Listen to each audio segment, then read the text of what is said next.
Bonjour à tous, nous revoici dans un nouvel épisode de Lands of Lords.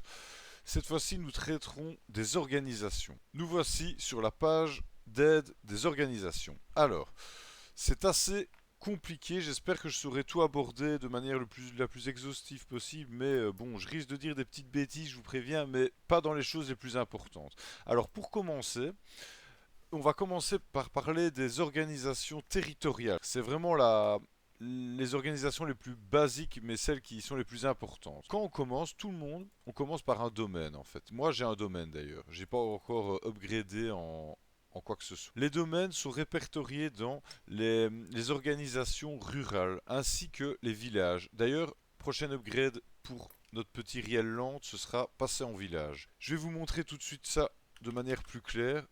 Organisation, voilà. Tac, tac, tac, tac, tac, ici. Donc, voilà. Donc, au début, la ruralité. Voilà, ça c'est vraiment la base. En fait, les ruralités, donc être un domaine ou un village, nous donne accès à certains métiers de craft, mais jamais de manière optimale. Je vous expliquerai après pourquoi. Mais surtout, ça nous donne accès à tous les métiers de récolte possibles et inimaginables. Il suffit de regarder un domaine ou un village, ça revient au même. Ça revient au même, c'est exactement les mêmes métiers. On peut voir, regardez-moi ça. On a accès à tout. On a accès à tout. Aux vergers, aux paysans, aux élevages animaliers, aux mineurs, aux bûcherons. Tout ça, c'est des métiers très importants. Et surtout, ça permet d'économiser ou de gagner pas mal d'argent. Donc voilà, ça c'est la base. On est censé augmenter. Donc, enfin, on est censé augmenter. Disons que je pense que plus ou moins tout le monde commence un jeu ainsi, a envie de devenir un puissant royaume un jour ou je ne sais pas moi, une grande cité, quelque chose ainsi. Par la suite, donc après être un village, on peut passer soit dans la noblesse. La noblesse, ça va regrouper un peu tout ce qui est militaire. La noblesse égale le côté militaire du jeu. Ou plutôt l'urbanité qui représentera les villes, les cités-États, ainsi de suite. On va d'abord commencer par parler de la noblesse. Après, à savoir, on peut directement passer de domaine à seigneurie sans se prendre la tête. La seigneurie, c'est vraiment ce qu'il y a de plus bas dans la noblesse, dans le corps armé du jeu. Donc, une fois qu'on est passé seigneurie, on a accès à quand même pas mal de choses. On a accès à du craft et des métiers un peu plus de récolte. Par exemple, en métier de récolte, on aura toujours accès aux paysans, aux vergers, aux élevages animaliers, c'est-à-dire en fait tous les élevages animaliers sauf les bergeries. En fait, on ne peut plus faire de bergerie une fois qu'on devient une seigneurie, mais tous les autres on peut le faire. Certains crafts, tout ce qui est militaire simplement, par exemple les armures, les armes, les engins de siège, pardon, et les soldats. Bien entendu, là, on va pouvoir avoir des unités de guerre, vraiment. Parce que tant qu'on reste une ruralité, donc c'est-à-dire un village ou un domaine, on a accès aux paysans soldats. Je ne crois pas qu'en domaine on y a accès en fait, mais en village en tout cas c'est sûr on y a accès. Il y a aussi des petites comme la commanderie, mais là c'est un peu plus particulier et il faut avoir un abonnement sur le jeu pour pouvoir avoir accès à la commanderie. Je vais pas trop en parler. En fait c'est des domaines territoriaux mais qui ont des aspirations religieuses. Voilà pour faire simple. La seigneurie, tout ce que je vous ai dit concernant la seigneurie, en fait, je vais vous montrer dans l'organisation tout ce que je vous ai expliqué pour la seigneurie est vrai pour toute la basse noblesse. Tout ce que vous voyez ici a accès à exactement ce que je vous ai expliqué, c'est-à-dire certains métiers de récolte, d'autres non. Une fois, mais il y a des choses à savoir. Seigneurie, par exemple, on y a accès facilement. Imaginez que vous voulez passer baron. Baron, c'est déjà un peu plus classe. Pour cela, il vous faudra des vassaux. On peut le voir ici. Ce surclassement est possible à partir de ce type d'organisation, seigneurie. Donc il faut être une seigneurie pour pouvoir devenir une baronnie. Donc être un seigneur pour pouvoir devenir baron. Et il faut un minimum de 3 vassaux. Vous pouvez créer jusqu'à 5 domaines différents. Donc vous pouvez le devenir de manière autonome. Vous pouvez devenir baron de manière solo. Ainsi de suite. Par la suite, vous pouvez devenir, je ne sais pas moi, comté, imaginons, mais comté c'est encore différent parce que là c'est de la moyenne noblesse. Je vous montrerai ça tout de suite après. Il faut avoir 9 vassaux, c'est déjà un peu plus dur. Mais du coup, on va retourner aux organisations. J'ai l'impression de ne pas être très clair, j'espère que vous comprendrez. De toute façon, comme je dis toujours, faut pas hésiter à poser des questions dans les commentaires. J'y réponds toujours, pas forcément ultra rapidement, j'essaye d'être rapide, mais j'y réponds toujours à un moment ou à un autre, ça il faut pas avoir peur. Ou même sur le jeu, faut pas hésiter. Donc, moyenne noblesse, il est où? Voilà, moyenne noblesse, ce n'est que le comté et le marquise. Une fois que vous passez moyenne noblesse, vous perdez l'accès à l'élevage animalier ainsi, je crois, pratiquement tout l'élevage animalier. Peut-être que vous pouvez encore faire des écuries, c'est possible, mais en tout cas, tout ce qui est vaches, cochons, poules, vous n'y avez plus du tout accès. Ainsi que les paysans. Vous pouvez plus farmer la terre. Le seul métier de récolte que vous avez encore accès, et ceci aussi pour la haute noblesse, vous pouvez considérer que moyenne noblesse et haute noblesse c'est quasiment pareil au niveau de ce qu'on peut faire. Donc vous aurez encore accès aux vergers, aux soldats et aux métiers de craft accès militaire. À rien d'autre. Pour faire gros, il y a des petits détails. Par exemple, une fois que vous devenez comté, ou enfin moyenne noblesse ou haute noblesse, vous avez accès aux jardiniers, à certains autres métiers un peu obscurs comme ça, mais c'est pas d'une très grande importance. Autre que ça, parce qu'en fait, quand vous êtes propriété, non pas propriété, désolé, euh, de- de- de- de- de- voilà, ruralité. Donc quand vous êtes un village, vous avez deux choix. Donc vous aviez eu le choix de passer vers le côté militaire en seigneurie ou la ville. La ville, c'est vraiment plus aucun métier de récolte. C'est assez dur à gérer une ville. Franchement, faut bien préparer son passage en ville. Une ville pourra avoir des vassaux, mais pourra aussi avoir certaines unités militaires, mais c'est très restreint. Il n'y en a que deux, trois différentes. En fait, vous avez accès à tout ce qui est archer, arbalétrier et des soldats. Mais des soldats, c'est des gardes de la ville, c'est tout. Par la suite, quand vous montez par exemple cité, vous avez aussi accès aux cavaliers. Les cavaliers qui sont de très très bonnes unités, mais soit. Mais vous n'aurez pas accès aux chevaliers et à toutes les autres unités parce qu'il y en a énormément. Les villes, ce sera fort basé sur les métiers de craft pur. Par exemple, quand on est une ville, on a accès au plus haut. Je vais vous montrer. Par exemple, au fourneau, imaginons. Voilà, au fourneau, il est ici. Au fourneau. Voilà, bas fourneau, c'est comme ça. Quand on commence à construire des fourneaux, on commence par un bas fourneau. Et vous voyez que cette construction est possible dans les types d'organisation suivantes. Ruralité plus ville. Donc quand vous faites de la noblesse, vous n'avez plus accès au fourneau. Vous ne pouvez plus faire fondre du métal, ce qui est assez ennuyant. Mais c'est toujours achetable, bien entendu. Parce que pour crafter des armures, vous aurez besoin à un moment ou à un autre de minerais fondus. Regardez tout ce que ça peut fondre. Voilà, on le voit ici, bronze, cuivre, or, fer, plomb, argent, étain, ainsi de suite. Enfin non, pas ainsi de suite, je vous ai tout dit. Petit fourneau, vous voyez que réalité ville, au double fourneau, ainsi de suite. Mais pour le haut fourneau monumental, vous devez être une ville. Rien d'autre, une ville.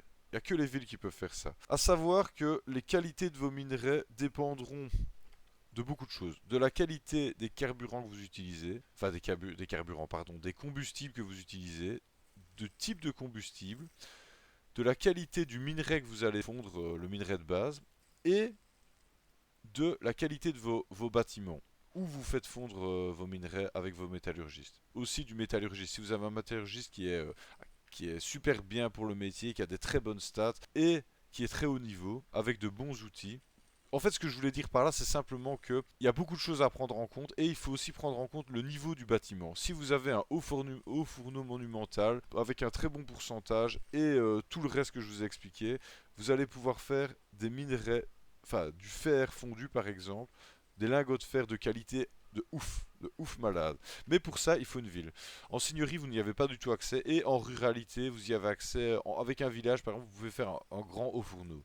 Ce qui est déjà bien, mais on a toujours tendance à vouloir faire le mieux possible. En tout cas, moi. Et si vous êtes comme moi, une ville, c'est parfait.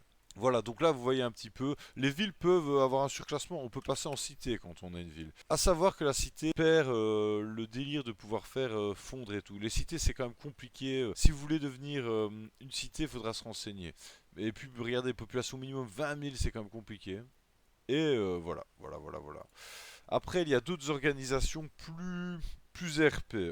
C'est tout ce qui est religieux. Les organisations religieuses, vous avez les paroisses, la paroisse. En fait, pour faire très simple, vous pouvez, en plus d'avoir un domaine, une organisation religieuse n'est pas une organisation territoriale à proprement parler. Ce n'est pas affilié à un territoire, d'une certaine manière si, mais ça va être comme une deuxième organisation au sein de ce domaine-là, de ce territoire-là. Donc vous pouvez sans problème être, je ne sais pas, une seigneurie et en plus avoir un prieuré ou une paroisse. C'est les deux de base en fait. Quand on commence là-dedans, on doit partir soit en paroisse ou en prieuré. La paroisse a la particularité de pouvoir faire des prières de manière automatique. Les prières, pour en parler très vite fait, les prières, ça vous donnera des bonus non négligeables sur vos domaines. Par exemple, augmenter la température qui fera, ou augmenter le bonheur de la population, ou améliorer les statistiques de vos unités directement. Donc c'est assez important, c'est vraiment à faire.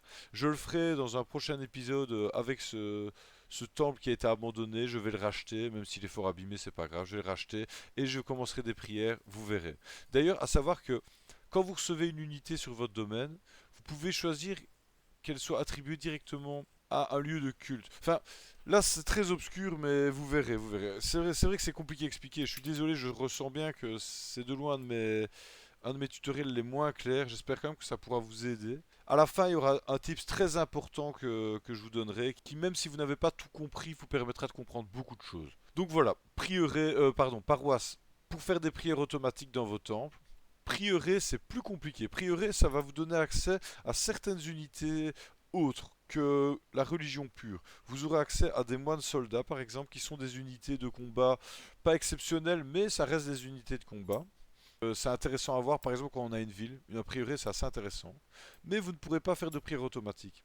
Les prieurés, d'ailleurs, ont aussi certaines unités de récolte. Mais ça, vous le verrez par vous-même. Allez vous renseigner si vous voulez. Mais donc, un prieuré, vous serez un peu plus...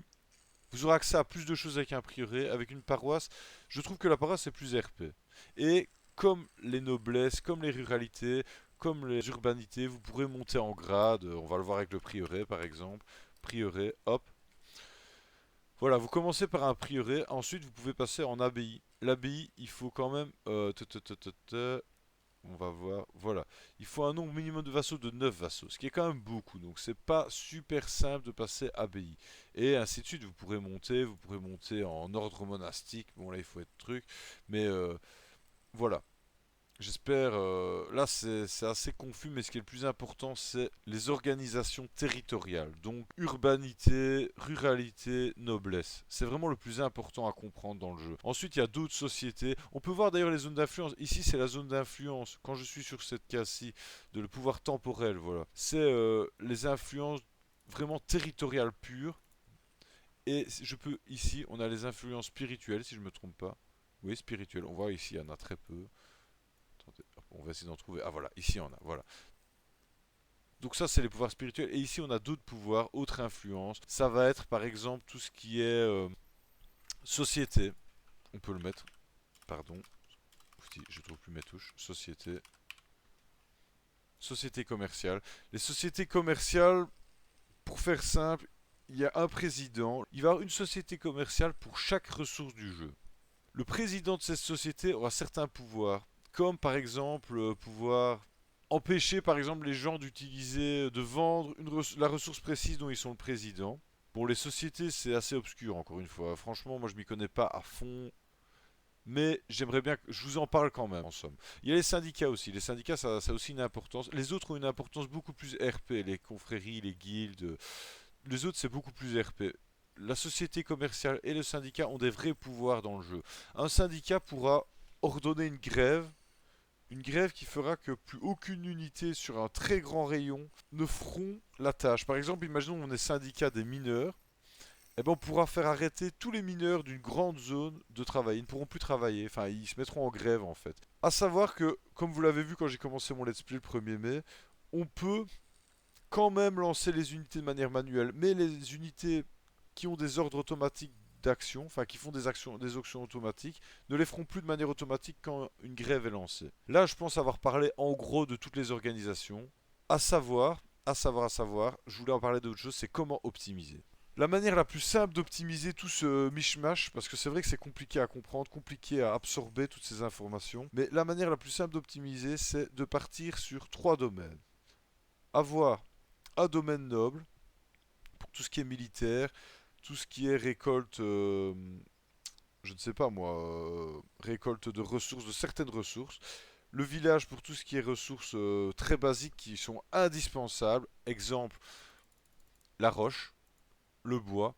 Ça, c'est vraiment indispensable. Et une ville, pas plus. On part dans l'urbanité juste pour faire une ville. Grâce à cette ville, vous allez avoir accès à des très bons minerais, donc de faire fondre vos minerais de votre village, parce que les villages ont accès aux mineurs, c'est les seuls.